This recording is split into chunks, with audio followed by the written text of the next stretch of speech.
దేవునికి మహిమ కలుగును గాక. అంటే కీర్తన గ్రంథము 51వ అధ్యాయము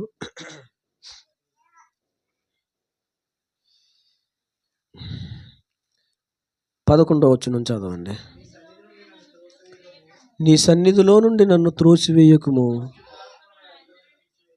నీ పరిశుద్ధాత్మను నా యొద్ద నుండి తీసివేయకుము. మరొక పర్యాయము ఈ ఆదివారము దేవుడి వాక్యముల ద్వారా మనతో మాట్లాడును గాక. ఆమేన్. దావీదు మాట్లాడిన ఈ ఒక్క మాటను బట్టి కొన్ని వారాలుగా దేవుడు మనతో మాట్లాడుతూ వస్తున్నారు. ఆత్మీయుల నుండి నేర్చుకోవలసిన ఆత్మీయ పాఠాలు అనే శీర్షికలో 9వ మాటను మనం ధ్యానం చేస్తున్నాము. 8 మాటలు మనం ధ్యానం చేసి 9వ మాట దగ్గర ఒక 2-3 వారాలు బట్టి మనం ఆగి ధ్యానం చేస్తూ ఉన్నాం. ఈ వారం కూడా అదే మాటల నుంచి ప్రభు మనతో మాట్లాడుతున్నారు. దావీదు మాట్లాడుతూ అంటాడు, నీ పరిశుద్ధాత్మను నా యొద్ద నుండి తీసివేయకు అని మాట్లాడతాడు. 2-3 వారాలుగా నేను జ్ఞాపకం చేస్తూ ఉన్నాను. మన జీవితంలో మనం ఏమి పోగొట్టుకున్నా పర్వాలేదు, కానీ పరిశుద్ధాత్మను మాత్రము పోగొట్టుకోకూడదు. మన జీవితంలో మనం ఏది కోల్పోయినా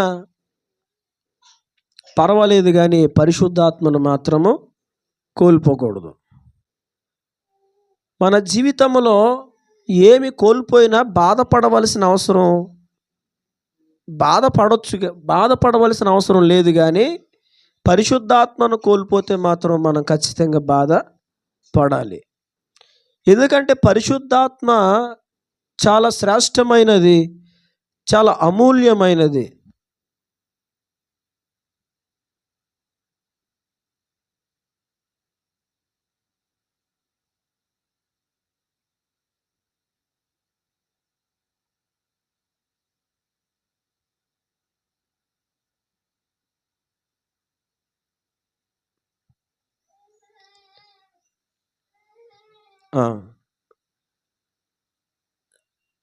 మన జీవితంలో ఏమి కోల్పోయినా పర్వాలేదు, కానీ పరిశుద్ధాత్మను మాత్రం మనము కోల్పోకూడదు. ఎందుకంటే మన జీవితానికి ఆధారమైనది పరిశుద్ధాత్మే.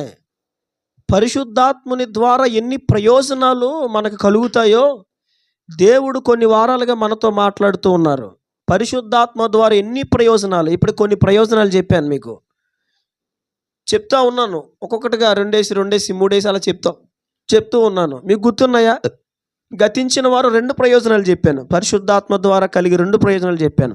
ఎవరైనా చెప్పండి, డైరెక్ట్ తిరగేయకుండా చెప్పాలి నాకు.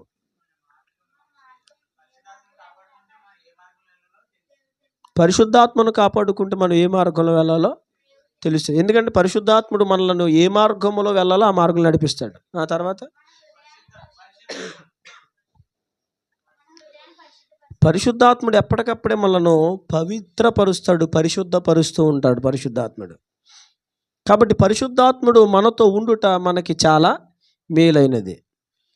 ఈ యొక్క పరిశుద్ధాత్మ విలువ ఎరిగిన వాడు కాబట్టి దావీదు, ప్రభువా నీ పరిశుద్ధాత్మను నా యొద్ద నుండి తీసివేయకు అని దేవుని సన్నిధిలో గోజాడుతూ వచ్చాడు. పరిశుద్ధాత్మ నన్ను ఎక్కడ వదిలి వెళ్ళిపోతుందో, పరిశుద్ధాత్మ నన్ను విడిచిపెట్టేస్తే నా పరిస్థితి ఏంటి అనే ఒక ఆలోచన, ఒక భయము దావీదు హృదయంలో కలిగింది. అందుకే ఏమంటాడు, నీ పరిశుద్ధాత్మను నా యొద్ద నుండి తీసివేయకు అంటున్నాడు. తీసివేయకు అంటున్నాడు అంటే ఏంటి? ఆ పరిశుద్ధాత్మను చాలా విలువగా ఎంచుతున్నాడు. ఆ పరిశుద్ధాత్మను కోల్పోతే తన జీవితంలో అంత శూన్యమైపోతుంది అన్న భావనలోకి వచ్చేసాడు. అందుకే నీ పరిశుద్ధాత్మను యొద్ద నుండి తీసివేయకు అని మాట్లాడాడు. నిజమే, దావీదు పరిశుద్ధాత్మను కలిగి ఉన్నాడు. పరిశుద్ధాత్మ యొక్క విలువను ఎరిగినవాడు కాబట్టి తప్పిపోయినా, తొలగిపోయినా, అంతా కోల్పోయినా, పేరు కోల్పోయినా, ప్రఖ్యాతులు కోల్పోయినా, సింహాసనం కోల్పోయినా, అధికారం కోల్పోయినా, ఆ రాజపురాన్ని విడిచిపెట్టి వెళ్ళిపోవలసి వచ్చిన, కొడుకు చేత తరమబడుతున్నా, పిల్లలే చచ్చిపోయినా, ఘనత కోల్పోయిన, సాక్ష్యాన్ని కోల్పోయినా, అన్నీ కోల్పోయినా మరలా తిరిగి పొందగలిగాడు. ఎందుకంటే దావీదుకి బాగా తెలుసు, పరిశుద్ధాత్ముడు నాతో ఉంటే కోల్పోయినవన్నీ కూడా నేను మరలా తిరిగి పొందుకోగలను. ఒక మాట చెప్తున్నాను, ఉదయం బాగా గుర్తుపెట్టుకోండి. పరిశుద్ధాత్ముడు మీతో ఉంటే చాలు, కోల్పోయినవన్నీ కూడా మరలా మీరు తిరిగి పొందుకోగలుగుతారు.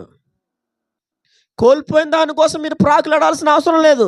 పరిశుద్ధాత్మను కాపాడుకోవడంలో మీ యొక్క శ్రమను, మీ యొక్క ప్రయాసను వ్యయపరచండి. పరిశుద్ధాత్మను కాపాడుకున్నట్లో ఎక్కువగా సమయాన్ని వెచ్చించండి, ప్రయత్నించండి, శ్రమించండి. పరిశుద్ధాత్మను కాపాడుకోవడంలో పరిశుద్ధాత్మను కాపాడుకుంటే చాలు, నువ్వేం పోగొట్టుకున్నా మరలా తిరిగి అది వచ్చేస్తుంది. యోబు తన జీవితంలో మొత్తం పోగొట్టేసుకున్నాడు. తనకున్న సంపద, తనకున్న 10 మంది పిల్లలు, పనివాళ్ళు, ఆస్తి, చివరికి భార్య కూడా. యోబే మాట్లాడతాడు, నా వాసన నా భార్యకి అసహ్యమైంది అని అంటాడు యోబు. అలాంటి పరిస్థితి యోబు జీవితం.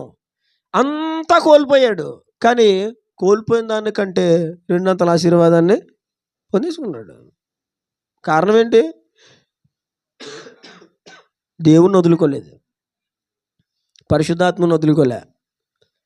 అందుకే నా నీతిని విడువకు నేను గట్టిగా పట్టుకుంటాను, మరణం మగువారికి యథార్థతను ఎంత మాత్రము నేను విడిచిపెట్టను అంటాడు. అంటే పరిశుద్ధాత్మునిలో ఉండే గుణాలు అవి యథార్థత, నీతి. అందుకంటాడు నేను విడిచిపెట్టను, ఏం పోయినా పర్వాలే. కనుక ఈరోజు దేవుడు మరొకసారి మాట్లాడుతున్నాడు. మన జీవితంలో కోల్పోయినవన్నీ కూడా పొందుకోగలుగుతాం పరిశుద్ధాత్ముడు మనలో ఉంటే, మనం ఆ పరిశుద్ధాత్మకు ప్రాముఖ్యతనిస్తే. దావీదు తన జీవితంలో కోల్పోయినవన్నీ అలాగే పొందుకున్నాడు. మీకు విషయం చెప్పనా? దావీదు తన జీవితంలో విజయాలన్నీ కూడా పరిశుద్ధాత్మ అభిషేకము చేతనే పొందగలిగాడు. విజయాలన్నీ పరిశుద్ధాత్ముడు మనలో ఉంటే కలిగే మరొక ప్రయోజనాన్ని ఈ దినం మీకు జ్ఞాపకం చేస్తాను. చూడండి, బైబిల్ నుండి అపోస్తుల కార్యములు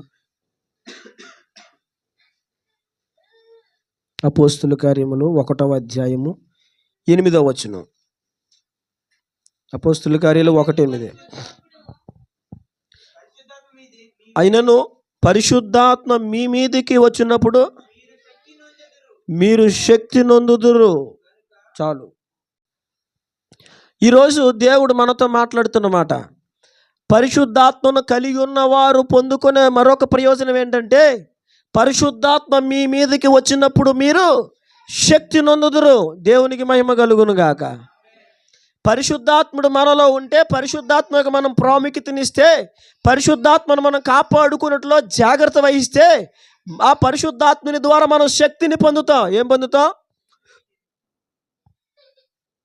భౌతికమైన శక్తి వేరు, ఆత్మ సంబంధమైన శక్తి వేరు. ఈ రెండింటిలో చాలా తేడా ఉంటుంది. ఈ భౌతికమైన శక్తి మనుషులను కొట్టడానికి, ఒకళ్ళ కీడు చేయడానికి, బండలో బరువులు ఎత్తడానికి పనిచేస్తుంది. కానీ పరిశుద్ధాత్మ శక్తి దేనికి పనిచేస్తుంది? మనుషుల యొక్క మనస్సులు మార్చడానికి, కఠిన హృదయములను కరిగించడానికి, ఇక అన్ని విధాలుగా పనిచేస్తాయి ఈ పరిశుద్ధాత్మ శక్తి. ఈ పరిశుద్ధాత్మ శక్తి ద్వారా మనం ఏదైనా చేయగలం. ఒకవేళ మీకు భౌతికమైన బలం ఉండకపోవచ్చు, ఒంట్లో ఆరోగ్యం ఉండకపోవచ్చు. ఇప్పుడు ఒంట్లో ఆరోగ్యాలు ఎక్కడ ఉన్నాయండి? మీకు విషయం చెప్పనా? వేసుకుంటున్న మెడిసిన్ ద్వారా సగం ఆరోగ్యం నాశనం అయిపోతుంది ఇప్పుడు. తెలుసా మీకు? నిజం. మింగుతున్న మందుల ద్వారా కొంచెం ఆరోగ్యం పాడైపోతుంది. యథార్థం అండి ఇది, నిజం.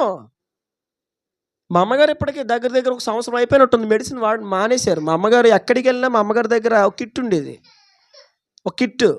ఆ కిట్లో ఏముండి అంటే తలపొడి బిళ్ళ, జ్వరం బిళ్ళ, విరోచనాల బిళ్ళ, కడుపు నొప్పి బిళ్ళ, గ్యాస్ ఫామ్ బిళ్ళ, గ్యాస్ ఫామ్ అవ్వకుండా అదవుతుంది ప్రతి బిళ్ళ. మా అమ్మగారు గమ్మునడికి వచ్చారనుకో, నా భార్యకి ఏం బాగోకపోతే మా అమ్మగారు బాగాలేదా ఉండు అని చెప్పి డబ్బా తీసేవారు. సరే నా దగ్గర బిల్ల ఉంది, వేసుకో, తగ్గిపోద్ది నీకు, డబ్బకి తలపొట్టు ఎగిరిపోద్ది నీకు అనేవారు మా అమ్మగారు. బిల్లలుండి మా దగ్గరకు వచ్చినప్పుడు కూడా డబ్బా తెచ్చుకునేవారు, బిల్లల డబ్బా. నిజం, యథార్థంగా, ఒట్టి మాట కాదు. మా అమ్మగారు కూడా అన్నీ తెచ్చుకునేవారు. కానీ ఆత్మచేత ప్రేరేపించబడి 1 సంవత్సరం క్రితం మా అమ్మగారు మందులను వేసుకోవడం మానేశారు.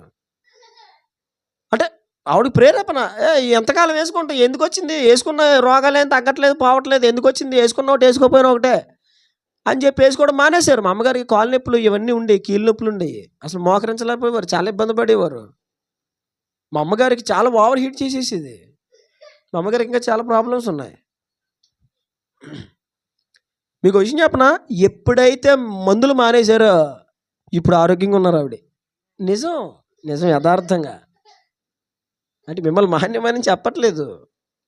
ఆవిడ ప్రేరేపించబడి ఎందుకు వేసుకున్న ప్రయోజనం లేదు, ఇంక మానేద్దామని మానేసింది ఆవిడ. ఇప్పుడు ఆరోగ్యం పొందుకుంది ఆవిడ. అర్థమవుతుందండి. ఇప్పుడు వేసుకుంటున్న మందుల ద్వారా ఆరోగ్యం కంటే ఆరోగ్యం వస్తుంది, కానీ ఏదో ఒక సైడ్ ఎఫెక్ట్ జరుగుతూనే ఉంది. ఏదో అనారోగ్యం వస్తూనే ఉంది. ఏదో ఇంకొక వ్యాధి వస్తూనే ఉంది. అది ఏదో ఒక విధంగా ప్రభావం చూపిస్తుంది మనుషుల మీద. అవునా కదా? ఇలాగా చాలామంది బలహీనలు అయిపోతున్నారు. తినిని బట్టి బలహీనం అయిపోయేవాళ్ళు కొంతమంది, వేసుకున్న మెడిసిన్ పవర్ను బట్టి బలహీనలు అయిపోయేవాళ్ళు చాలామంది ఉన్నారు. ఇలాగ ఏ విధము చేతనైతే ఏముంది, చాలామంది ఆరోగ్యాలు కోల్పోయారు. కొంతమంది ఆరోగ్యాలు ఎందుకు కోల్పోతున్నారు? ఆలోచించి ఏం చేసే కొంతమందికి ఆరోగ్యం పాడైపోద్ది. ఎందుకు పాడైపోద్ది చెప్పండి. నేను ఒక మాట చెప్తున్నాను, దయచేసి ఆలోచనలు ఎత్తుకోకండి అమ్మా. అయ్యా, నా మాట వినండి. దేవుని మాటగా చెప్తున్నాను, ఆలోచనలు పెట్టుకోకండి. ఎక్కడిదక్కడ వదిలేసి ముందుకి వెళ్ళిపోండి. నీకు విషయం చెప్పనా, నీవు చేస్తున్న ఆలోచనలే నీ అనారోగ్యానికి కారణంగా మారిపోతున్నాయి. ఆలోచనలు ఎక్కడిదక్కడ వదిలే. ఏదైనా మాట వినబడిందా, చెవిని పడిందా, అక్కడే వదిలేసుకోవాలండి. నిన్న నా గురించి, నా భార్య గురించి కొన్ని మాటలు వినబడ్డాయి. నాకు ఫోన్లో ఒక ఫోన్ వచ్చింది, అక్కడే విన్నాను, అక్కడే వదిలేసాను. నా భార్యని అడగండి, మళ్ళీ ఇప్పటికి ఎత్తలేదు. నేను ఎత్తను, అవసరం లేదు, నాకు అవసరం లేదు. అదవుతుందా? నాకు అవసరంలే, ఇంక ఎత్తుకోవాల్సిన అవసరం ఏమీ లేదు. ఇంకా ఆ విషయాలు ఎందుకు తదితర వివరాలు వేస్ట్, కానీ నాకు చెప్పుకోవడం కూడా ఇష్టం లేదు. నిజంగా మనం అలా బ్రతికితే, నిజంగా అలా ఉంటే దాని గురించి ఆలోచించి చింతించాలి. లేనప్పుడు మనం ఆలోచించాల్సిన అవసరం ఏమీ లేదు. ఏదైనా నా భార్యకి చెప్తాను, ఎందుకంటే నేను ఏమీ నా భార్య దగ్గర ఉంచను, దాయిను మరుగు పెట్టను, ఏదైనా చెప్తాను. కాబట్టి చెప్పాను, ఇంకెవరికి చెప్పను. ఎందుకు వేస్ట్, అనుకునే వాళ్ళు అనుకుంటారు. నాకు ఫోన్ చేసిన ఆమెతో కూడా ఒకటే చెప్పాను, తల్లితో. అనుకునే ఉండే ఇబ్బంది ఏముంది, నాకు కలిగే నష్టం ఏముంది, నాకు వచ్చే ఇబ్బంది ఏముంది, పోనీ అనుకునే ఉండే, పోనీ అలా మంచిగా ఉండమని, మేమే చెడిపోయిన వాళ్ళులే అని సింపుల్గా తీసి వదిలేశాను, అంతే. ఈ రోజున ఆలోచనల వల్ల కూడా చాలామంది ఆరోగ్యాన్ని కోల్పోతున్నారు. చాలామందికి ఈ రోజున అనారోగ్యం రావడానికి గల కారణం ఈ ఆలోచనలు కూడా ఒకటే. ఏదో ఆలోచన, భవిష్యత్తు గురించి ఆలోచన, అప్పు గురించి ఆలోచన, రోగం గురించి ఆలోచన, సమస్యల గురించి ఆలోచన, శత్రువుల గురించి ఆలోచన, అప్పుల గురించి ఆలోచన, ఇక రకరకాల ఆలోచనలు. ఎందుకు? చింతించడం ద్వారా మనం చేయగలిగింది ఏమైనా ఉందా? నీవు చింతించడం ద్వారా నీ ఎత్తు మూరుడు ఎక్కువ చేసుకోగలవా అని ప్రభు చెప్పారు. చేసుకోగలమా? మనం ఆలోచించుట ద్వారా మన తల వెంట్రుకలలో ఒకటి తెలుపుగా కానీ నలుపుగా కానీ చేసుకోగలమా? ఊరుకొని పాస్టర్ గారా, చేస్తాం. నలుపు తెలుపు చేయలేం, కానీ తెలుపు నలుపు చేస్తాం. అది కాదు నేను చెప్పేది, శాశ్వతంగా. ఎలాగా?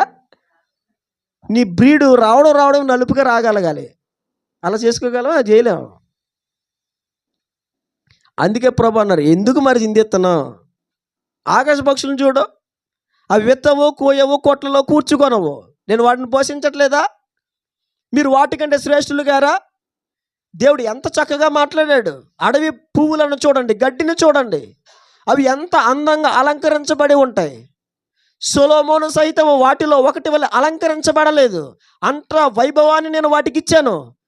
అంత వైభవంతో ఉన్న ఆ పువ్వులు సాయంకాలం వాడిపోతాయి. సాయంకాలం వాడిపోయే పువ్వుకే అంత వైభోగాన్ని నేను ఇస్తే నీ బతుకు ఎంత వైభోగాన్ని ఇస్తాను నేను? ఆలోచించుకో, దేవుడు చెప్పేది అదే. ఇలా ఆలోచించడం ద్వారా చాలామంది ఆరోగ్యాన్ని కోల్పోయి బలహీనలైపోతారు. ఇలా రకరకాలుగా మనుషులు బలహీనలైపోతూ ఉంటారు. అవునా కదా? అయితే ఒక మాట చెప్తున్నాను, ఒక శుభవార్త చెప్తున్నాను. ఈ సమయంలో నువ్వు ఏ బలహీనతలో ఉన్నా, నీ శరీరంలో ఏ బలహీనత ఉన్నా, ఏ బలహీనత చేత నువ్వు కొట్టబడుతున్నా, బాధించబడుతున్నా, నువ్వు బాధపడకో. అందరిలాగా నేను చురుగ్గా పనిచేయలేనండి, అందరు ఎత్తినంత బరువులను ఎత్తలేనండి, అందరూ పరిగెత్తినంతగానే పరిగెత్తలేనండి, అంత ఓపిక నాకు లేదండి, పర్వాలా. ఎందుకో తెలుసా? మానవ శరీరంలో ఉన్న శక్తికి మించిన, అంచనా వేయలేని, మన ఊహకు అందని ఒక గొప్ప శక్తి పరిశుద్ధాత్మ దేవుని ద్వారా మనకు కలుగుతుంది. దేవునికి మహిమ కలుగును గాక. అందుకే బైబిల్లో రాయబడిన మాట, ఇదిగో పరిశుద్ధాత్మ మీ మీదకి వచ్చినప్పుడు మీరు శక్తి నొందుదురు. దేవునికి మహిమ కలుగును గాక. అందుకే దావీదు అంటాడు, ప్రభా నీ పరిశుద్ధాత్మను నా ఎదురును తీసివేయకు. పాత నిబంధనలోనే మాట్లాడేశాడు పరిశుద్ధాత్మ గురించి దావీదు. పాత నిబంధనలోనే, కొత్త నిబంధన రాకముందే, యేసు ప్రభు రాకముందే, పరిశుద్ధాత్మ దేవుడు నేరుగా మనుషుల హృదయంలోనికి రాకముందే నీ పరిశుద్ధాత్మ నా ఎదురును తీసివేయకు అని మాట్లాడాడు దావీదు. వాస్తవానికి దావీదు, గమనించాలి, వాస్తవానికి దావీదు బలవంతుడే. ఎవరు దావీదు? చెప్పండి చెప్పండి. బలవంతుడే. గొలియాతు బలవంతుడా, దావీదు బలవంతుడా? చెప్పండి మీరు. ఆలోచించింది, తప్పులు చెప్పకండి.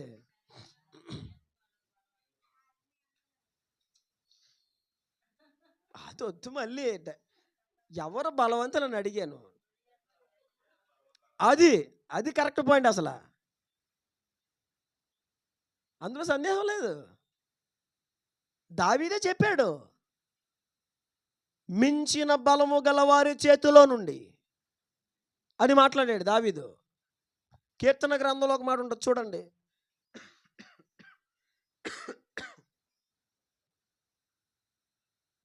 35 అధ్యాయము 10 వచనం. కీర్తనలు 35:10. అప్పుడు ఎవడు మించిన బలము గల వారి చేతిలో నుండి దీనులను, దోచుకొని వారి చేతిలో నుండి దీనులను, దరిద్రులను విడిపించువాడు నీవే అని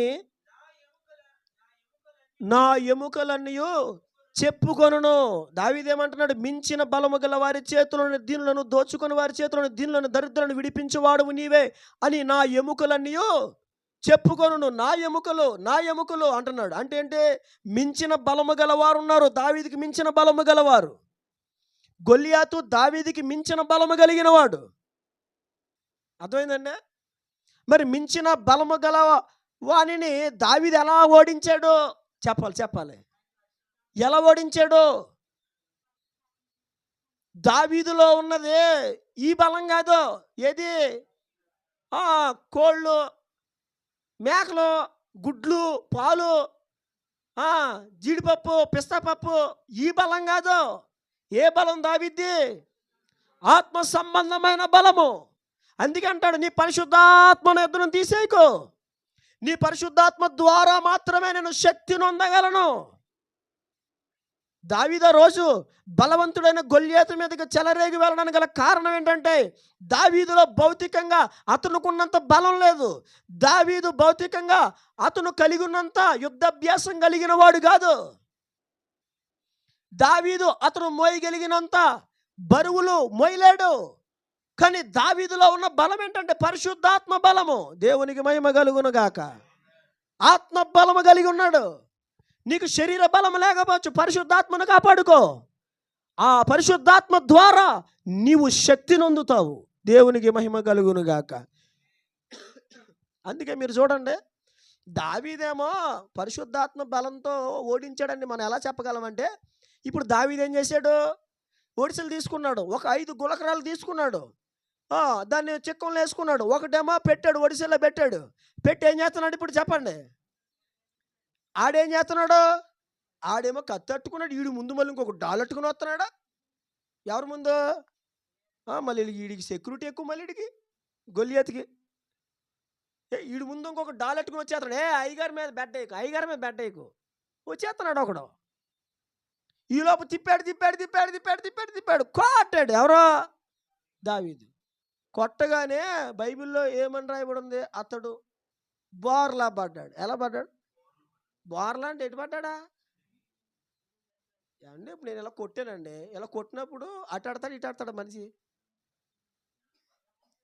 ఇప్పుడు బెడ్ వచ్చి ఇలా తగిలిందండి, తగిలినప్పుడు ఎలా పడతాడా? ఫోర్స్కి వెనకబడాలి, ముందుగా అడ్డాడు. అర్థమవుతుందా? అంటే ఏంటి? ఒడిశల కాదు ఇక్కడ, పరిశుద్ధాత్మ శక్తి. అర్థమవుతుందా? పరిశుద్ధాత్మ శక్తి. వాస్తవంగా కొడితే మనుషుల బలంతో కొడితే అడ్డుపడాలి, కానీ మనోడు బోర్లా పడ్డాడు. కారణం ఏంటి? దెప్ప మీద వేసాడంటే దేవుడు వెనకాల నుంచి. ఏట్రా నీ సంగతి అని. దేవుడు కొట్టే దెబ్బలా ఉంటుంది. అర్థమవుతుందండి? దావీదు కంటే బలవంతులు చాలామంది ఉన్నారు, కానీ దావీదే శక్తి కలిగిన వాడు, బలము కలిగిన వాడని మనం ఎందుకు ఈ రోజున సాక్ష్యం చెప్పగలుగుతున్నామంటే, దావీదు కలిగి ఉన్నది భౌతికమైన బలం కాదు, అతడు పరిశుద్ధాత్మ ద్వారా కలిగిన బలము చేత నింపబడ్డాడు. దేవునికి మహిమ కలుగును గాక. అందుకంటాడు, మించిన బలము గల వారి చేతిలోని దీనులను, దోచుకొని వారి చేతిలోని దీనులను, దరిద్రులను విడిపించువాడు ఆయనే అని సాక్ష్యం ఇస్తున్నాడు దావీదు. అందుకే మనం పాడతాం కదా, మించిన బలవంతుల చేతి నుండి తప్పించిన యేసుదేవుడా, వంచన కారుల వలల నుండి రక్షించిన హృదయనాదుడా, మించిన బలవంతుల చేతి నుండి తప్పించిన యేసుదేవుడా, వంచనకారుల వలల నుండి రక్షించిన హృదయనాదుడా, నిరాశలలో దర్శించితివి, ఆదరించితివి,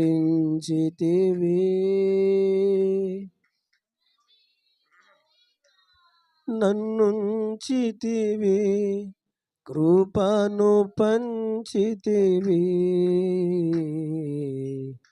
ఎరిగి ఉన్నానయ్యా నీకేది అసాధ్యము కాదని, తెలుసుకున్నానయ్యా నీవెప్పుడు మేలు చేస్తావని. ఆ పదము దావీదు నోట వచ్చింది. మించిన బలవంతుల చేతిలో నుండి తప్పించు దేవుడు. దావీదికి మించిన బలవంతులు చాలా మంది ఉన్నారు. దావీదే సాక్షాత్తు సాక్ష్యం ఇచ్చాడు, నాకు మించిన బలము కలిగిన వారు ఉన్నారని. చూడండి, కొన్ని ఆధారాలు మీకు చూపిస్తాను బైబిల్లో నుండి. 2 సమూయేలు గ్రంథం 3:39 దావీదే నేరుగా సాక్ష్యం ఇచ్చాడు. 2 సమూయేలు 3:39 దావీదు మాట్లాడుతున్న మాట ఇది. పట్టాభిషేకము నొందిన వాడనైనను నేడు నేను బలహీనుడనైతిని, సెరూయా కుమారులైన ఈ మనుషులు. ఈ పాయింట్ చూడండి, దావీదు మాట్లాడుతున్నాడు. సెరూయా కుమారులైన ఈ మనుషులు నాకంటే బలము గలవారు. దావీదు, సాక్షాత్తు దావీదు మాట్లాడాడు. ఎవరో? దావీదు సైన్యములో 3 యుద్ధ వీరులు ఉన్నారు, సెరూయా కుమారులు. సెరూయా అంటే ఆమె దావీదు అక్కని బైబిల్ చెప్తా ఉంది. దావీదు అక్క కుమారులు వాళ్ళు 3. సెరూయా కుమారులు వారు ఎవరంటే యోవాబు, అబీషై, ఆషాహేలు, 3 కుమారులు. వారి గురించి దావీదు అంటాడు, ఈ సెరూయా కుమారులు నాకంటే బలము గలవారు. సాక్షాత్తు దావీదే మాట్లాడుతున్నాడు. బాబు వీళ్ళు నాకంటే బలవంతులు అంటున్నాడు దావీదే. వాళ్ళు మహాబలవంతులండి, మామూలు బలవంతులు కాదు. ఒక్కొక్కడు సింహాన్ని చంపేసేవాడు, ఒక్కొక్కడు 300 మందిని అవలీలుగా చంపేసేవారు. మామూలు బలవంతులు కాదు వాళ్ళు, సెరూయా కుమారులు. సాక్షాత్తు దావీదే చెప్తున్నాడు, వారు నాకంటే బలవంతులు అని. ఇంకా బైబిల్లో కొన్ని ఆధారాలు ఉన్నాయి, మీకు చూపిస్తాను చూడండి. కీర్తన గ్రంథము 18:17 బలవంతులకు పగవారు నన్ను ద్వేషించువారు, అదిగో నాకంటే బలిష్ఠులై ఉండగా వారి వశము నుండి ఆయన నన్ను రక్షించును. సాక్షాత్తు దావీదు మాట్లాడిన మాట ఇది. ఏమంటున్నాడు? బలవంతులకు పగవారు నన్ను ద్వేషించువారు నాకంటే బలిష్ఠులై ఉండగా వారి వశము నుండి ఆయన నన్ను రక్షించెను. అంటే దావీదుకు మించిన బలము కలిగిన వారు ఉన్నారు, కానీ దావీదును మాత్రం ఓడించలేకపోయారు. నీకంటే బలము కలిగిన వారు ఉండొచ్చు, శత్రువు నీకు మించిన బలము కలిగిన వాడు నిజమే. కానీ పరిశుద్ధాత్మ నీలా ఉంటే నీ పరిశుద్ధాత్మ శక్తి ముందు ఏ శక్తి కూడా నిలబడదు. నిజమే. హైదరాబాద్లో ఒక ఆయన ఉన్నాడు, అసలు దేవుడు అంటే ఇష్టపడేవాడు కాదు, యథార్థంగా జరిగిన సంఘటన ఇది. మాట్లాడితే ఏకే 47 టిషా టిషా అనేవాడు. నాకు వాళ్ళు తెలుసు, నక్సలైట్లు తెలుసు, వీళ్ళు తెలుసు. ఏ పాస్టర్ లేదు, గెస్ట్ లేదు అని ఇష్టానుసారంగా మాట్లాడేవాడు. వాళ్ళు రెండో కోడికి బాప్తిస్మ ఇస్తే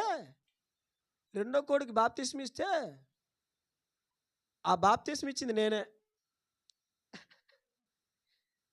అన్నయ్య నన్ను ఇమ్మంటే నేను ఇచ్చా బాప్తీసం. ఇంటికి వెళ్ళాక ఎరా నువ్వు ఎక్కడ తీసుకున్నారు బాప్తి, ఏ పాస్టర్ ఇచ్చాడు నీకు బాప్తీసం అంటే వాళ్ళేమో మా పాస్టర్ ఇచ్చాడని అన్నయ్య కోసం చెప్పారంట. ఎదురా అని చెప్పి క్యాలెండర్ దగ్గరికి వెళ్తే ఈ క్యాలెండర్లు మేమేం చేసాం, 2 అడ్రస్లు ఒకే దాంట్లో ఇచ్చాం. ఆడు తాగేసిన మైకులో అన్నయ్య కొట్టపోయి నాకు కొట్టాడు ఫోను. కట్టగానే కొట్టాడులే, ఎందుకంటే ఇచ్చింది నేనే కదా. ఫోన్ చేసి ఏ పాస్టర్ అన్నాడు నన్ను. ఎవరండి మీరు అన్నాను. నేను మాట్లాడుతున్నా పలానా వాళ్ళ నాన్న మాట్లాడుతున్నా. నువ్వు ఎప్పుడు అడిగిచ్చారో బాప్తీసం, నువ్వు రారా నిన్ను నరికేస్తాను, అడగకుండా ఇచ్చేస్తావంటరా, మీరు మనుషుల దగ్గర డబ్బులు దబ్బేస్తారా, మీరు వ్యాపారం చేసేవాళ్ళరా మీరు, ఇలాగే ఇంకా తెలుసు కదండి. పాస్టర్ అనేసరికి ఇంకా నత్తోడు కూడా మాట్లాడేస్తాడు ఈ రోజున. పాస్టర్ అనేసరికి నత్తోడు కూడా. నిన్న ఒక ఆయన అంటున్నాడు, నువ్వు పాస్టర్ అయితే మీకు దశంబాగలుగుతాయే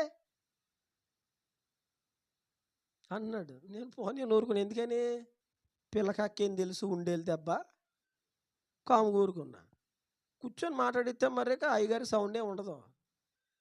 అంత టైం లేక నాకు మైండ్ లేక వదిలేశాను. ఇంక ఇష్టానుసారంగా మాట్లాడేసి అలా ఇలాగ పచ్చి బూతులు అంటే మామూలు బూతులు కాదు, భయంకరంగా తిట్టేస్తున్నాడు నన్ను పట్టుకొని. నేను ఒకటి చెప్పాను, నేను ఎక్కువే మాట్లాడాను, నువ్వు నాతో ఎక్కువే మాట్లాడుకో. నువ్వు నాతో మాట్లాడాలంటే మందు తాగకుండా మాట్లాడియా, మందు తాగకపోతే నోరు రాదా నీకు అని అడిగాను. మందు తాగితేనే లేకుతుంది నీకు నోరు, మందు తాగకుండా మాట్లాడు. మళ్ళీ మందు అంటావంటే ఇంక రంకులేసేస్తున్నాడు. ఇంకా పచ్చిబూతులు. నేను ఒకటి చివరి కూడా చెప్పాను, నువ్వు ఎవరితో మాట్లాడుతున్నావో జాగ్రత్తగా ఆలోచించుకొని మాట్లాడు, సావుకునితో ఇలా మాట్లాడు నీకు మంచిది కాదని చెప్పాను. చెప్పి టప్మని ఫోన్ పెట్టేశాను. అంతే. మీరు నమ్ముతారో లేదు, యథార్థంగా జరిగిన సంఘటన. దాదాపుగా 2 వారాలు నోరు రాలా, యథార్థంగా జరిగిన సంఘటన. నోరు రాలా, మాట రాలా. 2 వారాలు ఇంటి దగ్గరే ఉన్నాడు. ముద్ద దిగట్లే, అన్నం దిగట్లే. నేనేమన్నా మూతి మీద గుద్దేశానా? నేను గుద్దేశానండి? గొంతుకేమన్నా సున్ని చేసి లాగేసానా? నేనేం చేయలేదే. కారణం ఏంటి? పరిశుద్ధాత్ముడు నీలో ఉంటే శక్తి కలిగిన కార్యాలు ఆయన చేస్తాడు. దేవునికి మహిమ కలుగును గాక. ఇంకా నీ బలంతో పని లేదు, నీ శక్తితో పని లేదు. పరిశుద్ధాత్ముడు నీలో ఉన్నప్పుడు ఆయన బలమైన కార్యములు నీ పక్షముగా నిలబడి ఆయన జరిగిస్తాడు. ఇలాంటి ఎన్నో కార్యాలు. మనం ప్రత్యేకంగా వ్యక్తిగతంగా మనమే ప్రతిదాడికి దిగవలసిన అవసరం లేదు, ప్రతి దూషణకు దిగవలసిన అవసరం ఏమీ లేదు. నీవు పరిశుద్ధాత్మను కాపాడుకుంటున్నావా? పరిశుద్ధాత్మను కాపాడుకున్నట్లో జాగ్రత్త పడుతున్నావా? పరిశుద్ధాత్మ యొక్క విలువ నువ్వు గుర్తించావా? ఆ పరిశుద్ధాత్ముడు నీలో ఉంటే నిన్ను శక్తితో నింపుతాడు. దేవునికి మహిమ కలుగును గాక. ఆయన ఏం చేస్తాడు? శక్తితో నింపుతాడు. అందుకే వాక్యంలో మనం చదువుకున్నాం, ఆత్మ మీ మీదకి వచ్చినప్పుడు మీరు శక్తి నొందెదరు. పరిశుద్ధాత్మ మీ మీదకి వచ్చినప్పుడు మీరు శక్తి నొందెదరు. అంటే పరిశుద్ధాత్మ ద్వారా కలిగే ప్రయోజనం ఏంటి? శక్తి చేత నింపబడతాం. అదే శక్తి, అది మానవ శక్తి కాదు, దైవశక్తి. ఏ శక్తి అది? దైవశక్తి. దావీదే చెప్పాడు, మించిన బలము కలిగిన వారు నా పగవారు, నా శత్రువులు నాకంటే బలిష్ఠులు, సెరూయా కుమారులు వీరు నాకంటే బలవంతులు అని మాట్లాడాడు దావీదు. కానీ వారు ఎప్పుడు దావీదుని ఏమీ చేయలేకపోయారు. కారణం, దావీదులో ఉన్నది ఆత్మశక్తి, ఆత్మబలం కలిగినోడు. ఈరోజు నీకు ఏ బలం ఉంది? ఆత్మబలం ఉందా? భౌతికమైన బలం ఉందా? ఏ బలం ఉంది? అందుకే నేను జ్ఞాపకం చేస్తున్నా, ఒకవేళ శరీరపరంగా నువ్వు బలహీనురాలుగా ఉన్నా నువ్వేమి బాధపడవలసిన అవసరం లేదు. ఆత్మలో నువ్వు బలవంతుడిగా ఉన్నావా లేదా అది చూసుకో. అర్థమవుతుందా? దైవ కార్యాలు జరగడానికి మన భౌతికమైన బలం పనికిరాదు. ఆత్మ సంబంధమైన బలం ఉండాలి మనలో. ఏ బలం ఉండాలి?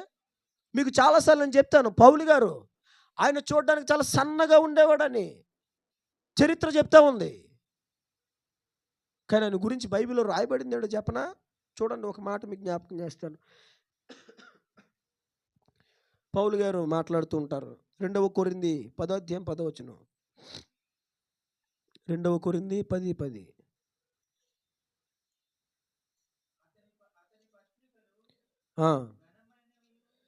అతని పత్రికలు ఘనమైనవియు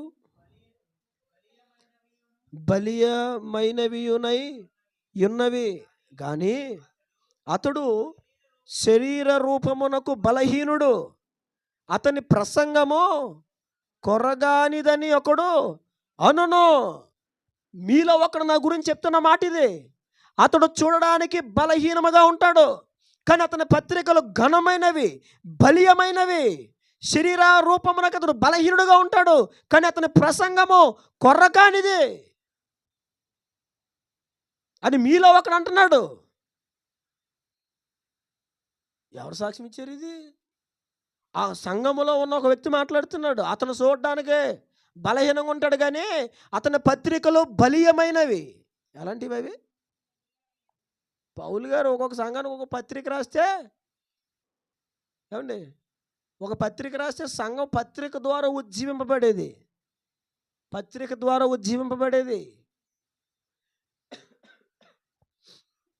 కానీ ఆయన చూడడానికి మిక్కిలి బలహీనుడు. ఎవరైనా మిక్కిలి బలహీనుడు. ఒకవేళ నువ్వు బలహీనంగా ఉన్నావా? ఏదో ఒక బలహీనత నీ శరీరాన్ని వెంటాడుతున్నదా? ఏదో ఒక బలహీనత నిన్ను కృంగదీస్తూ ఉందా? భయపడవలసిన అవసరం లేదు. ఎందుకని? పరిశుద్ధాత్మ నీలో ఉన్నప్పుడు దానికి మించిన బలాన్ని దేవుడు నీకు ఇస్తాడు. భౌతికమైన బలముతో చేయలేని అనేకమైన గొప్ప కార్యములు దేవుని కొరకు నీవు దైవశక్తి ద్వారా చేయగలుగుతావు. మనకు కావాల్సిన భౌతికమైన బలం కదా, ఉంటే ఉంటుంది, పోతే పోతుంది. ఈ బలం ఇవి ఉంటే ఎంత, ఊడిపోతే అంత. ఇది మనకి ఏ బలం కావాలి? ఆత్మ సంబంధమైన బలం కావాలి. ఒక తాగుబోతున్నో చెత్త కొట్టేది మారిపోతాడా? బలం ఉందని చెప్పి కొట్టేది మారిపోతాడా? ఆత్మ బలముతో వాడితో మాట్లాడినప్పుడు, వాడి కొరకు ప్రార్థన చేసినప్పుడు ఆ ప్రార్థన, ఆ మాట వాడి గుండెని పిండేస్తుంది. ఆత్మశక్తి అది, ఆత్మకార్యం అది, దేవుడు చేసే దైవ కార్యం అది. అది కేవలం పరిశుద్ధాత్మ ద్వారా మాత్రమే సాధ్యమవుతుంది. చాలామంది ఈ భౌతికమైన బలము చేత విర్రవీగిపోతూ ఉంటారు. అవునండి. మొన్న సువార్తలకు వెళ్తే బయటికి ముందు వారంలో, ఈ పోయిన వారం కాకుండా అంత ముందు వారంలో ఒక ఊరు వెళ్తే అక్కడ సువార్త చేయొద్దని చెప్పేసి వచ్చేసారు. అందులో ఒకడండి బాబు ఎంత ఎత్తున్నాడండి, ఆడింత ఎత్తున్నాడు. మీరు మత ప్రచారం చేస్తారు, మీరు తోసుకెళ్ళిపోతాడు. నేను ఎక్కడ నుంచున్నాను గోడ దగ్గర, నన్ను తోసుకెళ్ళిపోతున్నాడు. నేను మెల్లగా సైడ్ అయిపోయాను. ఎందుకని ఆడు నా మీద అడ్డాడు అనుకో, కీక్. ఇంకా మనిషి ఎలా ఉన్నాడు అనుకున్నారండి? మీరు చూసారండి, ఒకడు ఇంత ఎత్తుంటాయి బాబు, చేతిలో వేసుకుని ఉన్నాడు మనిషి. మీరు మత ప్రచారం చేస్తున్నారు అన్నాడు. ఇప్పుడు ఆ భౌతికమైన బలం తడు ఏం చేయగలడా?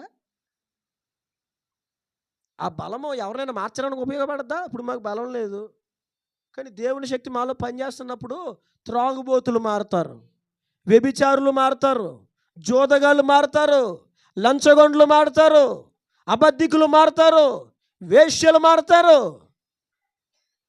అయితే కండ్లేసుకుని అడిపోతున్నాడు. ఆడి బలం ద్వారా ఎవడైనా మారతాడా? ఒక మనిషి మారడానికి దైవశక్తి మాత్రమే ఉపయోగపడుతుంది. నీ జీవితంలో నువ్వు కార్యములు పొందడానికి, నువ్వు బలంగా వాడబడ్డానికి, శక్తి కలిగిన వ్యక్తిగా నువ్వు తీర్చిదిద్దబడ్డానికి ఆత్మశక్తే నీకు ఒక ఆయుధముగా మార్చబడుతుంది, ఉపయోగపడుతుంది నీ జీవితానికి. కాబట్టి మనకు కావాల్సింది ఏంటంటే ఆత్మ బలము. ఏ బలం అది? అది ఎలా వస్తుంది? పరిశుద్ధాత్మ ద్వారా. ఎవరి ద్వారా? పరిశుద్ధాత్మ మీ మీదకి వచ్చినప్పుడు మీరు శక్తి నొందెదరు. పరిశుద్ధాత్మ ద్వారా ఏం కలుగుతుంది చెప్పండి? శక్తి కలుగుతుంది. ఏమొస్తుంది? కావాలా మీకు శక్తి? కావాలా? పరిశుద్ధాత్మను కాపాడుకోండి, ఆత్మ బలం పొందుకుంటారు. ఆత్మ బలమును పొందుకున్నారంటే అనేకమైన కార్యాలు మీ జీవితంలో చూడగలుగుతారు, స్వతంత్రించుకోగలుగుతారు. మరొక ప్రయోజనం నేను మీకు జ్ఞాపకం చేస్తాను. పరిశుద్ధాత్మ ద్వారా కలిగే మరొక ప్రయోజనం మీకు జ్ఞాపకం చేస్తాను. నిర్గమకాండం 31వ అధ్యాయం 5వ వచనం తీయండి. నిర్గమకాండము 31:5. నిర్గమకాండము 31:5. బంగారుతోనూ వెండితోనూ ఇత్తడితోనూ పని చేయుటకును, రత్నములను సానబెట్టుటకును, కర్రను కోసి చెక్కుటకును, సమస్త విధములైన పనులను చేయుటకును, జ్ఞాన విద్య వివేకములను, సమస్తమైన పనుల నేర్పును వానికి కలుగునట్లు వానిని దేవుని ఆత్మపూర్ణునిగా చేసి ఉన్నాను. దేవునికి మహిమ కలుగును గాక. ప్రత్యక్షపు గుడారమును దేవుడు ఏర్పరచమని చెప్పినప్పుడు దేవుడు మోషేను కొండ మీద తీసుకువెళ్ళి, కొండ మీద దేవుడు చెప్పాడు, ఇదిగో ఇలా కట్టాలి, ఇలా చేయాలి, ఇదిగో మందసం, ఇదిగో దాన బలిపీఠం, ఇదిగో దీపవృక్షము, ఇదిగో గంగాళము, ఇదిగో బలిపీఠము, ఇదిగో సముఖపు బొట్టెల ఆ రొట్టెల బల్ల అని దేవుడు ప్రతిదీ చెప్తా ఉన్నాడు. ఇదిగో దిమ్మలు, ఇవిగో ఇలా చేయాలి, ఇవిగో ఉంగరాలు ఇలా చేయాలి, అది ఇలా చేయాలి అని ప్రతిదీ, మోతకారులు ఈ విధంగా చేయాలి, ప్రతిదీ కూడా దేవుడు మోషేకి చెప్పాడు. అన్నీ చెప్పేశాడు. ఎవరు చెప్పారు చెప్పండి? ఎవరు చెప్పారు? ఎవరికి చెప్పారు? చేసింది ఎవరు? మోషే కాదు. అదే మరి దేవుడేమో మొత్తం స్క్రీన్ వేసేసాడు అక్కడ. ఏ మోషే, ఇదిగో మందసం ఎలా ఉండాలి, 4 కోళ్ళు, 4 కొమ్ములు రావాలి, కింద రింగులు రావాలి, మోతకారులు 2 పెట్టాలి, ప్రతిదీ దేవుడు చెప్పేశాడు. ఇదిగో దీపవృక్షంలో చేయాలి, 6 కాండాలు రావాలి, ఒకే కాండంలో నుంచి 6 కాండాలు, మొత్తం 7 కాండాలు రావాలి, ఈ విధంగా ఉండాలి, కొలతింత అన్ని చెప్పేస్తే మోషే చేయలే. మరి ఎవరు చేశారు? బెసలేలు. ఎవరు చేశారు? చూసొచ్చింది ఒకలో, చేసింది ఇంకొకలో. ఆయన చూశాడు, ఈయన చేశాడు. ఇది ఎలాగైంది? మోషే ఎగ్జాక్ట్ నేను చూసింది అదే, సేమ్ కొలదా అంతే, అదే రింగ్ అంతే, ఓకే రైట్, ఎగ్జాక్ట్గా దిగిపోయింది అని మోషే అన్నాడు. బెసలేలు అదే ప్రకారముగా, అదే విధానముగా దేవుడు మోషేకు కొండ మీద చూపిన ఆ నమూనా ప్రకారముగా బెసలేలు చేసేసాడు. కారణం ఏంటి తెలుసా? బెసలేలు దేవుని ఆత్మ చేత నింపబడ్డాడు. దేవునికి మహిమ కలుగును గాక. ఎవరైతే దేవుని ఆత్మను కలిగి ఉంటారో, ఎవరైతే దేవుని ఆత్మకు అధిక ప్రాముఖ్యతనిస్తారో, వారు సేవ సంబంధమైన పని నేర్పుతో, జ్ఞానముతో ఆయనకు అనుకూలంగా చేయగలుగుతారు. దేవునికి మహిమ కలుగును గాక. పరిశుద్ధాత్మకు నువ్వు ప్రాముఖ్యతనిస్తే, పరిశుద్ధాత్మను నువ్వు విలువగా గుర్తిస్తే, సేవ సంబంధమైన పనిని నేర్పుతో దేవునికి అనుకూలంగా ఏ విధంగా చేయాలో నువ్వు తెలుసుకుంటావు. దేవునికి మహిమ కలుగును గాక. ఇది చాలా వెరీ ఇంపార్టెంట్ పాయింట్. ఒక దేవుని సేవ సంబంధమైన పని నేర్పుతో, జ్ఞానముతో దేవునికి అనుకూలంగా చేయాలంటే ఆ వ్యక్తికి ఏముండాలి? ఆత్మాభిషేకం ఉండాలి. సేవ సంబంధమైన పని నేర్పుతో, జ్ఞానముతో దేవునికి అనుకూలంగా చేయాలి ప్రతి ఒక్కడు. అవునా కదా? చెప్పండి ఏది? దేవుని సేవ సంబంధమైన పని నేర్పుతో, జ్ఞానముతో దేవునికి అనుకూలంగా చేయాలి. సేవ సంబంధమైన పని ఏదైనా సరే, నీ సొంత పనులు ఇష్టం వచ్చినట్టు చేసుకో. అవునా? చిన్నపిల్లలు ఇటుకలు తెమ్మన్నాం కాడు, 2-3 ఇటుకలు అట్టుకొస్తాడు వాడు. అట్టుకొచ్చి ఇటుకలు పట్టుకెళ్ళామే అసలు, మరి ఏం చేద్దామే అక్క, గోను సంచి అట్రా ఈడ్చుకి వెళ్ళిపోతాం అని వీళ్ళిద్దరు కలిపి గోను సంచులు 4-5 ఇట్లు ఆడేసేసి పర్ర పర్ర పర్ర పర్ర లాక్కొచ్చేస్తారు. అవునా? మా ఊళ్ళకి పనులు చెప్తే అంటే ఫర్ ఎగ్జాంపుల్ చెప్తున్నాను, అలా ఎలా జరగలేదు కానీ కొన్ని జరిగినాయి, కానీ జరిగిన సందర్భాలు గుర్తులేవు, కానీ ఎలా జరిగితే కొంచెం డెమోగా చెప్తాను మీకు. ఆన్సీ బయట నీళ్ళేంటి మొక్కలకి, ఆన్సీఆర్ అత్త మాటలు ఎలా అన్నారు ఏంటంటే కొంచెం చనువు కాబట్టి అంటాను అంతే, అంతమించి ఏం కాదు. ఎక్కువగా వాళ్ళే నాతో ఉంటారు కాబట్టి అంటాను అంతే. ఇలా ఏమంటే మళ్ళీ షిఫ్ట్లు ఏంటిది, మొక్కలకు నీళ్ళేయడానికి షిఫ్ట్లో రాయ్ తమ్ముడా నువ్వు ఎక్కడి నుంచి అక్కడికి నువ్వు ఎక్కడి నుంచి అక్కడికి ఎక్కలేవా, ఎక్కలేను, అరే నువ్వు బయట అక్కడ ఎక్కడి నుంచి బాబోయ్ నేను చెరువు బకెట్ పట్టుకొని పోయి చిన్న బకెట్ ఇంకో ఉంది, యారే ఇంకో బకెట్ ఉంది తెచ్చుకో, చిన్న బకెట్ ఇంకో ఉంది కదా తెచ్చుకోవచ్చు కదా అని మళ్ళీ నేను వస్తాను.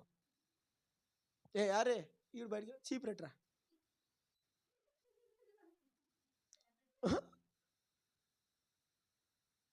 నేను ఒక మాట చెప్తున్నా, ఈ భౌతికమైన పనులు చేసుకోపోనే కొంచెం తెలివిగా చేసుకో, తప్పేం లేదు. కానీ దేవుని సేవ సంబంధమైన పని మాత్రము నేర్పుతో జ్ఞానముతో ఆయనకు అనుకూలంగా చేయాలి. అది ఎలా సాధ్యం? పరిశుద్ధాత్మ ద్వారా మాత్రమే సాధ్యం. ఈ రోజున అందరూ దేవుని పని నేర్పుతో జ్ఞానముతో దేవునికి అనుకూలంగా చేస్తున్నారా? నా ప్రశ్న చెప్పండి. దేవుని పని నేర్పుతో జ్ఞానముతో దేవునికి అనుకూలంగా చేస్తున్నారా? చేస్తున్నారండి? నువ్వు చేసింది దేవునికి అనుకూలంగా ఉండాలి. సేవ సంబంధమైన పని నువ్వేం చేసినది ఎలా ఉండాలి? దేవునికి అనుకూలంగా ఉండాలి. క్యాండిల్స్ వెలిగితే తప్పేంటండి? దేవునికి అనుకూలంగా ఉండాలి. క్రిస్మస్ ట్రీ పెడితే తప్పేంటండి? దేవునికి అనుకూలంగా ఉండాలి. సేవ సంబంధమైన పని. లైటింగ్ పెడితే తప్పేంటండి? దేవునికి అనుకూలంగా ఉండాలి. సేవ సంబంధమైన పని. నువ్వు చేసేది దేవునికి అనుకూలంగా ఉండాలి చూసుకో. ఒక వ్యక్తి దేవునికి అనుకూలంగా సేవ సంబంధమైన పని చేయలేకపోతున్నాడంటే కారణం ఏంటో తెలుసా? దేవుని పరిశుద్ధాత్మను త్రొక్కేస్తున్నాడు లేదా పోగొట్టుకున్నాడు. రెండిట్లు ఏదై ఉండాలి. సింబాలిక్ అండి. ఈ సింబాలిక్ ఏంటి? సింబాలిక్ ఏంటి? దేనికి సింబాలిక్? దేవుని సేవ సంబంధమైన పని ఆయనకు అనుకూలంగా చేయాలి. మోషే చూశాడు, బెసలేలు ఓకే రైట్ యాసిస్ అంతే, దేవుడు చెప్పినట్టుగా చేశావు. చూసింది మోషే అయితే చేసింది బెసలేలు. ఎందుకు చేయగలిగాడు యాసిస్గా అంటే అతడు దేవుని ఆత్మ చేత నింపబడ్డాడు. నమూనా చెప్పగానే ఆత్మ నడిపించేస్తా ఉంది, ఆత్మ నడిపిస్తూ ఉంది. ఈ విధంగా చేయి, ఈ విధంగా చేయి, ఇదిగో ఈ యొక్క మందసం మీద కరుణపీఠం, ఇదిగో రెక్కలు ఏకాండముగా రావాలి. మొత్తం చెక్కిపడేసాడు అంతే. దేవుని సేవ సంబంధమైన పని ఆయనకు అనుకూలంగా జరిగింది కాబట్టి దేవుని మందసము మీద ఉన్న కరుణ పీఠము మధ్యలోనికి పరిశుద్ధాత్ముడు అక్కడి నుంచి తన ప్రజలతో మోషే యాజకులతో అహరోనుతో మాట్లాడుతూ వచ్చాడు దేవుడు. దేవునికి మహిమ కలుగును గాక. పరిశుద్ధాత్మ మనకు ఎలా సహాయపడతాడంటే ఆయన పని నేర్పుతో జ్ఞానముతో ఆయనకు అనుకూలంగా చేయడానికి సహాయపడతాడు పరిశుద్ధాత్ముడు. నిజమే, ఈ లోకంలో దేవుని పని నేర్పుతో జ్ఞానముతో ఆయనకు అనుకూలంగా చేయడం చాలా ప్రాముఖ్యం కదా మన జీవితానికి. ఏదో చేస్తాం దేవుని పని అంటే సరిపోద్దా? లేదు, ఆయనకు అనుకూలంగా ఉండాలి. ఎలా ఉండాలా? మరి క్రిస్మస్ వస్తుంది కదా, మరి జనవరి లైటింగ్లు కొనాయి తెచ్చా పెట్టే మొత్తం దండలు వేసాయి. ఏంటయ్యా దండలు జిగి జిగి జిగి జిగి జిగి జిగి జిగి జిగి. ఈ మధ్యలో లైట్లు ఎలా వెలుగుతున్నాయంటే ఆ రిథంకి తగ్గట్టుగా వెలుగుతున్నాయి. అంటే ఇవి కూడా జిగి జిగి జిగి జిగి జిగి అని వెలుగుతున్నాయి. డిక్కు చిక్కు అన్నప్పుడు ఇవి కూడా డిక్కు చిక్కు ఇలా ఊగుతున్నాయి లైట్లు. రకరకాలు వచ్చేసినాయి. సేవ సంబంధమైన పని ఆయనకు అనుకూలంగా చేయాలి. ఆ చర్చికి లైట్లు లేవా? చీకట్లు నడిపిస్తున్నావా? మందిరం ఉంటాయి, కానీ మళ్ళీ ఇంకోటి ఇంకేం చేయాలా? లైటింగ్ కుమ్మేయాలా, లైటింగ్ ఎరగదీసేయాలా. అక్కడ ఒక్కడు దేవునికి అనుకూలంగా చేయడం సేవ సంబంధమైన పని. ఎందుకని? ఆలో దేవుని ఆత్మ ఉండదు, ఉన్నదని తొక్కేస్తాడు. ఎందుకు లైటింగ్, ఎందుకు లైటింగ్ చేద్దాం దాంట్లో ఏంటని నేను పెట్టుకుంటా, ఏంటదా నేను పెట్టుకుంటా. మరి 10వ భాగం ఇవ్వలేదనేసరికి వీడు ఈ భాష గారి పని ఏముండదురా బాబా, అత్తమాటలు కానుకంటాడు 10వ భాగం అంటాడు. అది ఏదైనా పెట్టుకోమంటే నేను పెట్టుకుంటానండి. ఏంటిదా? ఆయనకు అనుకూలంగా చేయాలి సేవా సంబంధమైన పని. ఈరోజు ఎంతమంది దైవ కార్యక్రమాలు దేవునికి అనుకూలంగా చేస్తున్నారు? కరెంటు లేక చాలామంది నెలల తరబడి చీకట్లో సంచరిస్తున్నారు, చీకట్లో నివాసం చేస్తున్నారు. అలాంటి వాళ్ళకి కరెంట్ వేయించడం మానేసి వీళ్ళు ఏం చేస్తారు, ₹1000 పెట్టి లైటింగ్లు. అది కాదు, నీ చర్చి దగ్గర ఉన్న లైటింగ్ని పెంచడం కాదు. అసలు లైటింగ్ లేని ఇల్లులు చాలా ఉంటాయి ఆరిపోయి, ఆ ఇంటికి లైటింగ్ పెట్టాలి. అది నిజమైన క్రిస్మస్. దేవునికి మహిమ కలుగును గాక. గతంలో నాకు గుర్తులేదు, మరి అది ఎన్ని నెలలైనా గుర్తులేదు, కానీ పెదకోట వెళ్ళినప్పుడు ఒక రాత్రి భోంచేసి జస్ట్ అలా వాకింగ్ చేద్దామని రోడ్డు మీదకి వస్తే ఒక తల్లి వాళ్ళ మనవడు ఇద్దరు ఇంటి బయట కూర్చొని, కరెంట్ లేదు ఇంట్లో, ఇంటి బయట కూర్చొని అన్నం తింటున్నారు. నేను చూశాను. అలా చూస్తే నేను పలకరించకుండా అసలు ఉండలేను. మీటర్ ఆగిపోయి ఉంది, ఇల్లంతా కారు చీకటి. వాళ్ళిద్దరు బయట స్ట్రీట్ లైట్ వెలుగు చిన్నది పడతా ఉంటే ఆరు బయట కూర్చొని భోజనం చేస్తున్నారు. ఆ అమ్మమ్మ మనవడు. నీళ్ళమ్మ ఏంటమ్మా చీకట్లో ఉన్నారు, కరెంట్ లేదంటే లేదు బాబు అందామే. అమ్మ ఎప్పటి నుంచి లేదమ్మా అంటే చాలా కాలమైంది బాబు, 4 నెలలు 6 నెలలు చెప్పింది ఆవిడ, గుర్తులేదు కానీ నాకు 6 నెలలు. ఏమైందమ్మా అంటే ఎవడో పొలంలో వేసుకెళ్ళాడు అంటాడు, పట్టిపోయాడు, కరెంటే కట్టిపోయాడు. పట్టిపోయినాడు వేసాడా, ఆడు వేయలేదాడు. ఎట్లా 6 దగ్గర 4 నెలల బట్ట చీకట్లోనే ఉన్నారు వాళ్ళు. ఇంట్లోకి వెళ్తే ఫ్యాన్ లేదు, స్విచ్ బోర్డులు లేవు, ఫ్యాన్ లేదండి అసలే. ఏదో ఫ్యాన్ డెమోకి ఏలాడుతున్న ఫ్యాన్ అనుకోండి, అది కూడా అసలు ఫ్యానే లేదు ఇంట్లో. లైట్లు మసిబారిపోయి ఉన్నాయి, బయట మీటర్ ఊడిపోయి ఉంది. ఇవన్నీ చూసి నేను ఒకటే అనుకున్నా, ఖచ్చితంగా వీళ్ళకి కరెంటు వేయించాలి. ఖచ్చితంగా దేవుడేంటో నా దగ్గర కొన్నిసార్లు డబ్బులు ఉంచుతాడండి, కొన్నిసార్లు డబ్బులు పట్టుకెళ్ళమంటాడు దేవుడు. పట్టుకెళ్తాను కూడా, వాస్తవం డబ్బులు పట్టుకెళ్ళి ఇంట్లోనే ఉంచుతాను. అప్పుడు ఎందుకో దేవుడు తీసుకెళ్ళమని డబ్బులు పట్టుకెళ్ళాను కూడా. ఎందుకో ఉపయోగపడుతుంది, ప్రభు ప్రేరేపిస్తున్నారు, దేనికో ఉపయోగపడుతుంది, దేనికో ఉపయోగపడతాయి అని తీసుకెళ్ళాను. అప్పుడు వెంటనే తమ్ముడితో మాట్లాడాను, జెర్మియాతో, బ్రదర్ మరి ఏంటండి వీళ్ళ పరిస్థితి అంటే, చాలా కాలం బట్టి లేదండి కరెంటు. సరే మనం ఏం చేద్దాం, ఎంతో చెప్పండి అంటే ఆయన అన్నాడు, నేను కూడా పెట్టుకుంటాం, మన ఇద్దరం పెట్టుకుందాం. ఇద్దరం కలిసి ఇంట్లో ఫ్యాను, లైట్లు, స్విచ్ బోర్డులు, కొత్త వైరింగ్, కొత్త మెయిన్ అన్నీ కూడా ఏం చేసాం. అది వేయించినప్పుడు మేము లేం, కానీ ఒక ఆయనకి నమ్మకమైన పని అతనికి అప్పగించేసి డబ్బులు ఇచ్చేసి అతనికి మొత్తం అంతా ఎంతో అమౌంట్ ఇచ్చేసి వచ్చేసాం. ఆ తర్వాత అతను ఫోటోలు పెట్టాడు మాకు, అదంతా చేసిన తర్వాత. అది చూస్తే ఎంత సంతోషం కలిగిందో. ఇప్పుడు ఆరిపోయిన దీపాలు వెలిగించడం ముఖ్యమా, ఉన్న దీపం దగ్గర ఇంకా నువ్వు ఎక్స్ట్రాలు చేయడం అవసరమా? అవునా కదా? ఇక్కడే చర్చికాడ లైటింగ్ కట్టేసి బెతేములో సందాడి టిక్కుచుకు బజల బాకల ఎట్రా లైటింగ్ చిక్కుచుకో. అవునా? ఎరగొడతారు మన వాళ్ళు ఇక్కడ. తార వెలసిందే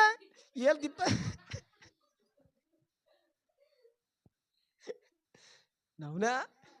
ఆ రోజు మీరు చూడాలి వీళ్ళ యాక్షన్లో. ఇంకెరగదు తార వెలసిందే అనింగిలో వీడు ఆకాశం పొడి చేస్తాడా వీడు ఇలాగా.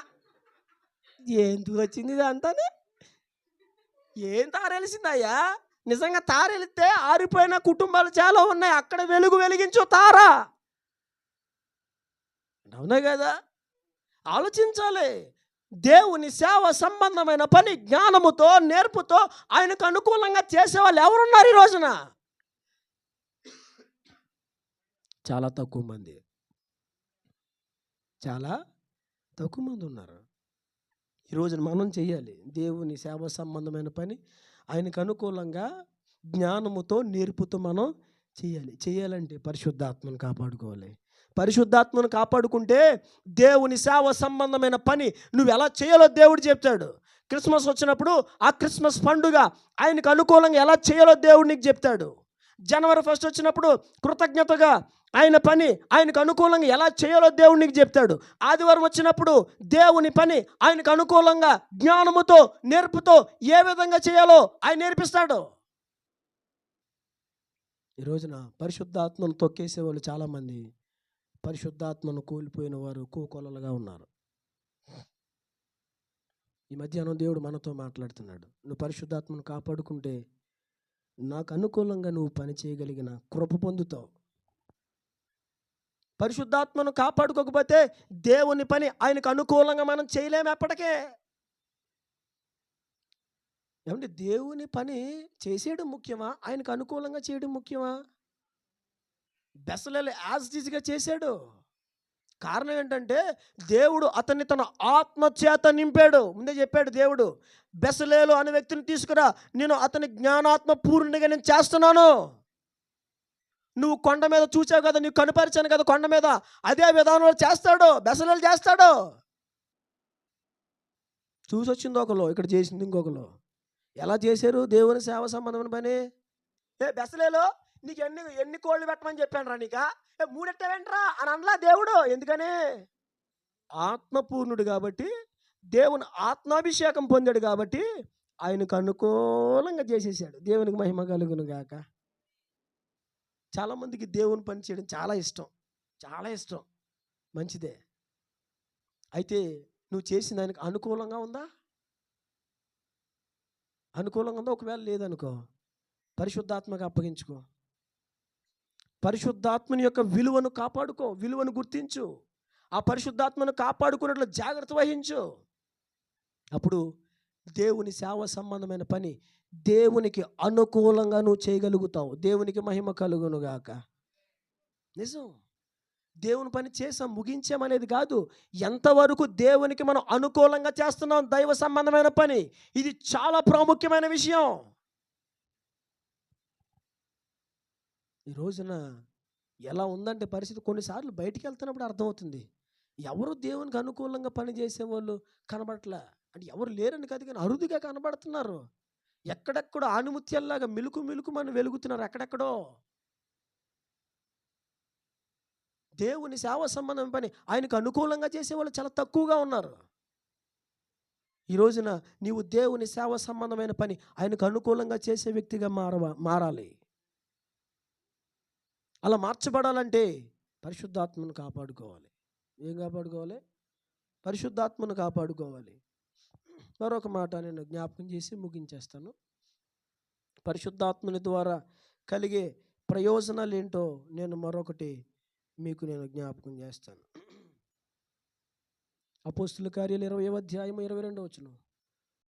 ఇదిగో నేను ఇప్పుడు ఆత్మయందు బంధింపబడిన వాడనై యెరూషలేమునకు వెళ్ళుచున్నాను. అక్కడ నాకు ఏమేమి సంభవించునో తెలియదు. కానీ చాలు, ఇక్కడ పౌలు గారు మాట్లాడుతున్నది ఏమని తెలుసా? ఇదిగో నేను ఇప్పుడు ఆత్మయందు బంధింపబడిన వాడనై. ఆత్మ ఏం చేస్తాడు? జ్ఞానముతో నేర్పుతో ఆయన పని చేయగలిగిన శక్తిని ఇస్తాడు. పరిశుద్ధాత్ముడు ఏం చేస్తాడు?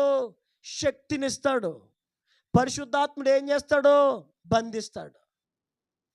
అందుకే అక్కడ ఏమన్నాడు పౌలు గారు? ఆత్మయందు బంధింపబడిన వాడనై. ఆత్మ ఏం చేస్తుందంటే బంధిస్తుందంట.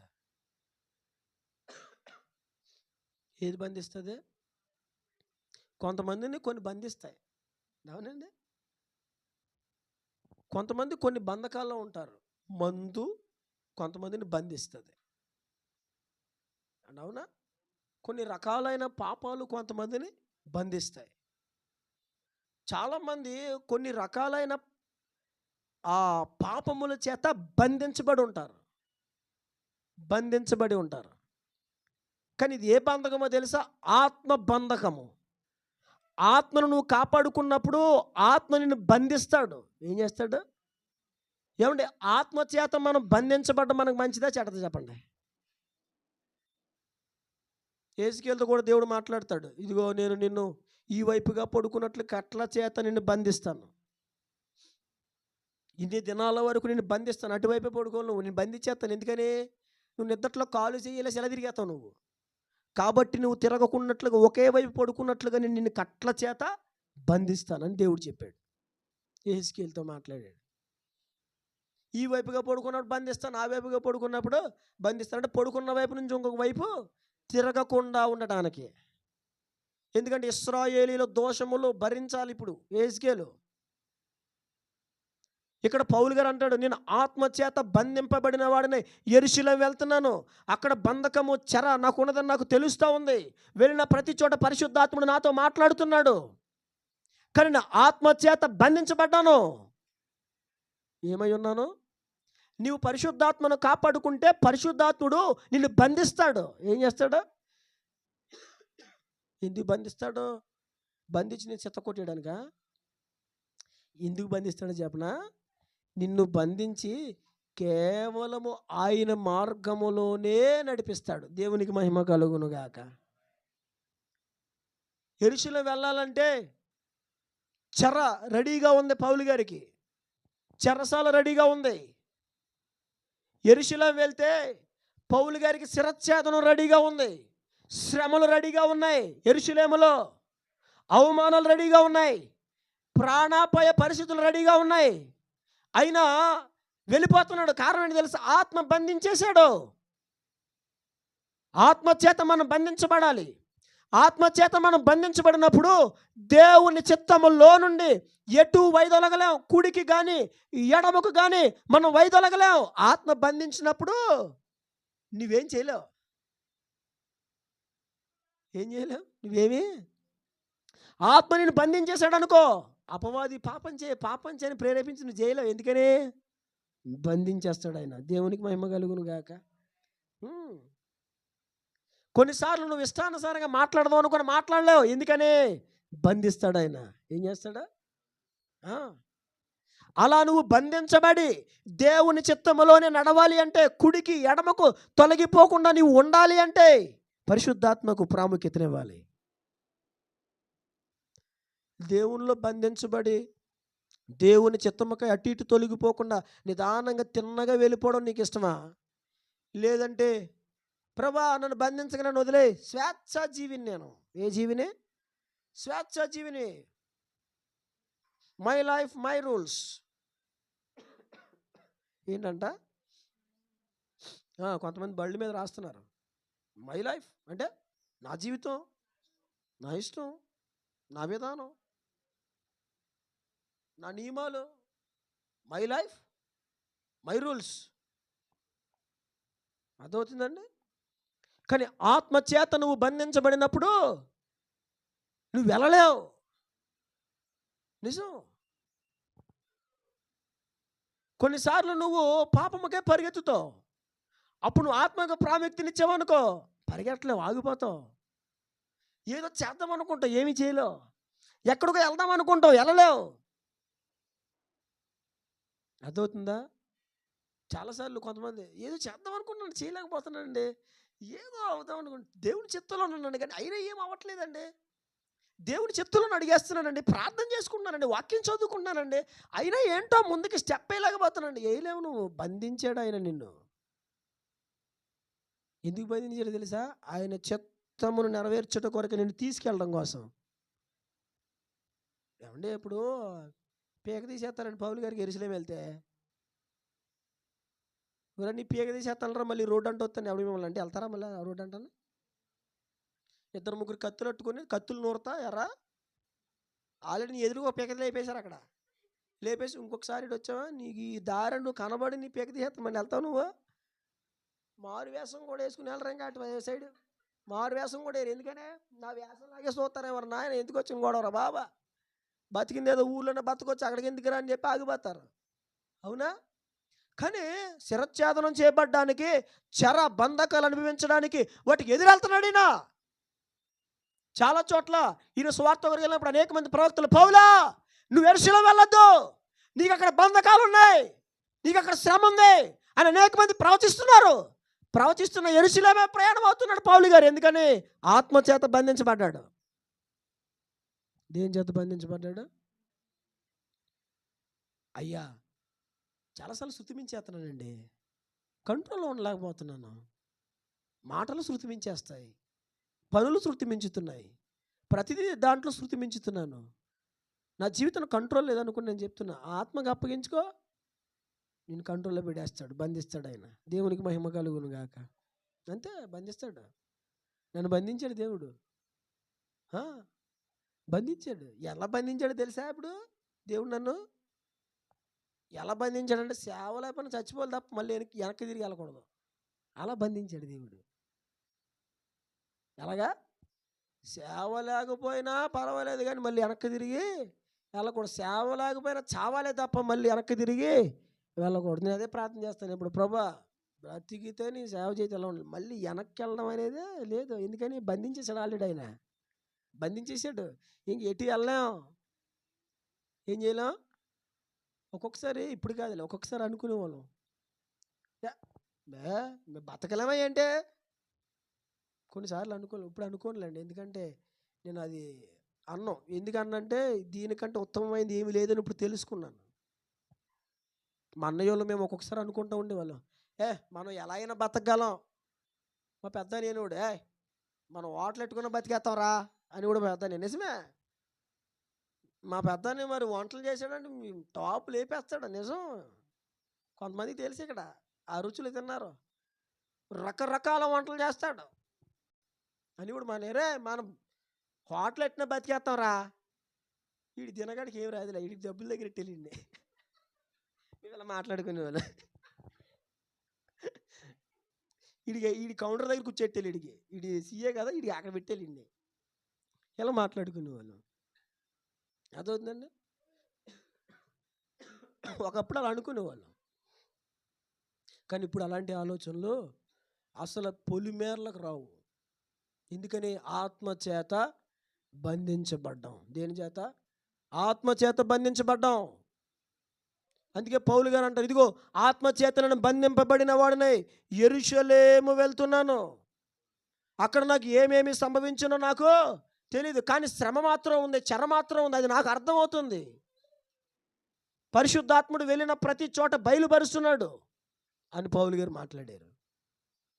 నువ్వు నీ యొక్క జీవితంలో పరిశుద్ధాత్మకు ప్రాముఖ్యతనివి, పరిశుద్ధాత్మకు చోటివి, నువ్వు బంధించబడతావు. ఏమవుతావు? ఎవరిని లోకంలో బంధించబడ్డం కంటే దేవునిలో బంధించబడ్డం మనకు మేలే కదండి, అవునా? దేవుడు కొన్నిసార్లు బంధిస్తాడు, నిజం. నన్ను చాలాసార్లు దేవుడు బంధించాడు, ఇప్పటికీ నన్ను బంధిస్తాడు దేవుడు.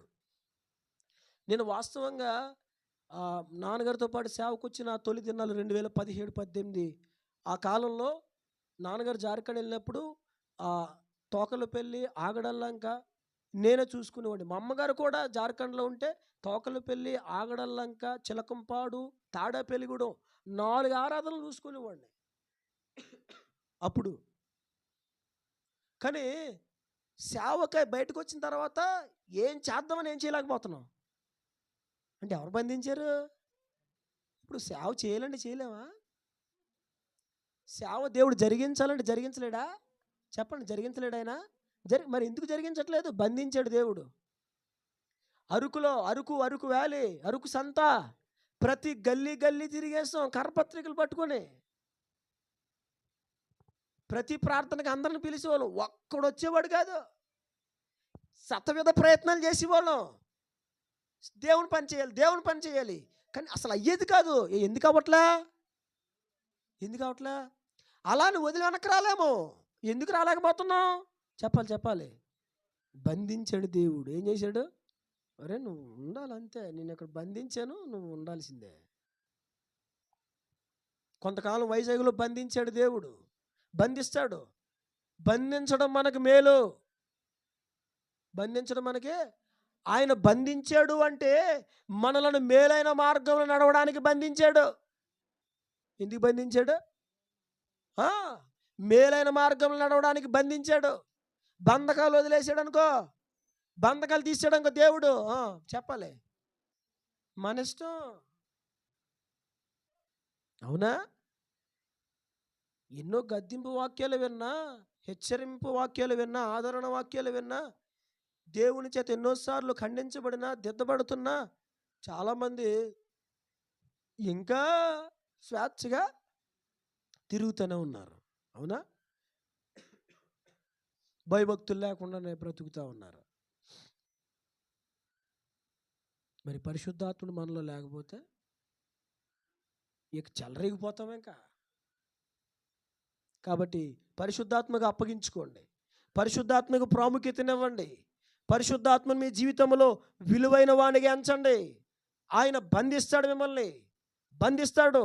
మీరు బంధించబడి ఉండుట మీకు మేలు. ఏమంటే లోకములో బంధింపబడడం కంటే దేవునిలో బంధింపబడడం మేలా కాదా? దేవునిలో బంధింపబడండి, దేవునిలో బంధించబడండి, దేవునిలో ఉండండి, పరిశుద్ధాత్మగా అప్పగించుకోండి. ఆయన బంధిస్తాడు. ఇక ఆయనకు వేరుగా నువ్వేం చేయలేవు. వెళ్దాం అనుకున్న స్టెప్ వేయలేవు, చేద్దాం అనుకున్న నువ్వు చేయలేవు. నీకే ఆశ్చర్యం అవుతుంది, రే ఇంత శోధన, కానీ నేను ఏం చేయలేదేంటి? అది మరి ఆత్మ బంధించడం అంటే, అది ఆత్మబంధకం అంటే. కాబట్టి ఇంకా ప్రభుకు అప్పగించుకో, పరిశుద్ధాత్మగా అప్పగించుకో. నువ్వు ఆయనకు అప్పగించుకున్నావు అనుకో, బంధిస్తాడు, బంధించి అటు ఇటు పోనివ్వడు, సరైన మార్గంలో నిన్ను నడిపిస్తాడు. అలాగున్న పరిశుద్ధాత్మను కాపాడుకుని పరిశుద్ధాత్మకు ప్రాముఖ్యతనిచ్చి పరిశుద్ధాత్మ చేత మనమందరము నడిపింపబడుదుముగాక. ఆమేన్. దేవుడి మాటలు మన వెనుకలు దీవించి ఫలింపచేయునుగాక. ఆమేన్.